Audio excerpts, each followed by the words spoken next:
to make sure that water becomes more attractive for the private sector?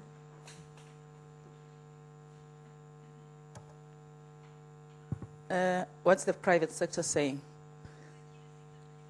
I think it is correct that the regulatory framework must be one that is conducive for the private sector to come to the party. And for us, there are partnerships that have been very successful in terms of private sector involvement. Our legislation provides specifically for the involvement of the private sector in the provision of services at local government level, and water is such a service. So we have seen very successful partnerships in terms of making capital outlays, in terms of making investment in this area. So we do have participation really in terms of them coming to the party. I'm not sure what else would government have to do in those countries where the private sector is just not involved. I guess we can. You've got something to say. This gentleman is going to help us. Je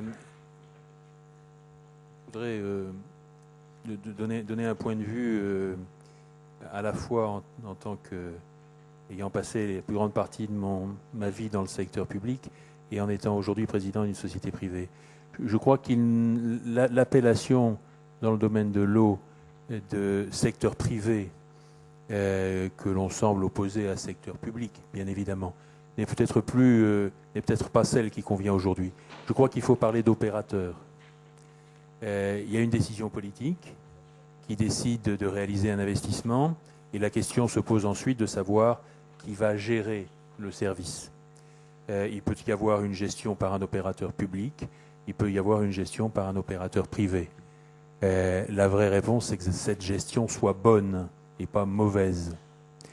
Pourquoi est-ce qu'aujourd'hui, on semble constater partout que le secteur privé international, mais aussi national, n'est pas répondu dans le domaine de l'eau? C'est peut-être une réponse à donner à certains critiques, c'est que peut-être on n'y gagne pas tant d'argent que cela. Car si on y gagnait beaucoup d'argent, comme le prétendent certains opposants au secteur privé, il y aurait sans doute beaucoup plus d'opérateurs du secteur privé. Alors, regardons l'efficacité. Je crois qu'il va de soi pour ces préalables que sont l'eau et l'électrification. Je ne parle pas de l'énergie en général, l'électrification. Il faille, pour rattraper le retard, fonctionner sur des investissements qui soient publics, avec un contrôle du service qui soit assuré par l'autorité publique et jamais déléguée, et qu'ensuite on sache faire mûrir, faire émerger des capacités privées autant que des capacités publiques de prestations, d'opérations dans les pays qui en ont besoin.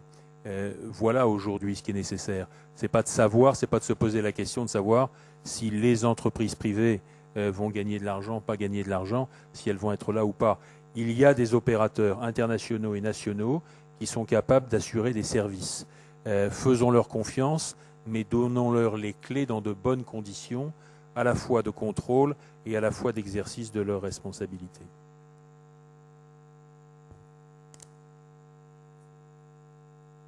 Merci. Je vais m'aventurer un petit peu parce que chez nous, à la Banque africaine, nous avons créé un département de l'eau. Je parle sous le contrôle de M. Bedoumbra qui interviendra largement cet après-midi pour donner tous les détails. Et c'était juste pour une expérience personnelle, parce que j'ai travaillé dans un certain nombre de pays. Effectivement, le secteur de l'eau n'intéresse pas beaucoup. La raison principale, je crois, par rapport à un cas précis que je connais, c'est que il y a d'abord une difficulté de négociation entre la boîte privée et les autorités. Je crois que c'est des discussions très longues qui traînent. La deuxième, c'est celle de gagner de l'argent, effectivement. Le secteur privé, je crois que au final, quelqu'un, je parle des citoyens, ça se traduirait par une augmentation du prix de l'eau. Et donc, il y a toujours un problème social à gérer. Donc, déjà, quand on fait un appel d'offres pour le secteur de l'eau, les soumissionnaires ne sont pas nombreux à ma connaissance, en tout cas le cas précis que je connais. Et l'entreprise en question, je crois que depuis maintenant pratiquement 7-8 ans, elle n'est toujours pas privatisée jusqu'à aujourd'hui à cause des problèmes que je viens d'évoquer. Maintenant, si vous permettez, je voudrais juste dire 2 mots par rapport à ce qui a été dit tout à l'heure sur le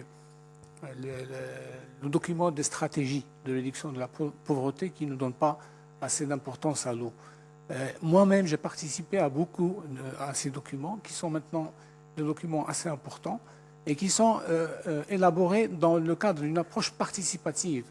Ce sont des documents qui sont appropriés par les pays africains eux-mêmes, c'est vrai, mais ils associent tous les bailleurs de fonds, ils associent toutes les ONG, le secteur privé, tout le monde participe à ces documents. Et donc ce qui sort en définitive de ce document, ce n'est pas uniquement le point de vue du gouvernement. Il est validé par le gouvernement, mais c'est après de larges discussions. Il est vrai que la partie eau est toujours très limitée dans ces documents, j'en conviens, vous avez tout à fait raison. Mais cela est dû aussi peut-être à la hiérarchisation des besoins. Quand on découvre dans le rapport, effectivement, ce que peut faire l'eau par rapport à la santé, les gens n'y pensaient pas avant. C'est pour ça que ce rapport n'est pas un apport de plus. C'est un rapport qui dit que l'eau, attention, c'est très important.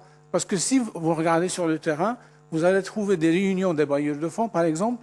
Je connais des pays qui font des réunions sectorielles sur la santé, sur l'éducation, sur l'appui budgétaire. Mais j'ai rarement vu des réunions sectorielles sur l'eau.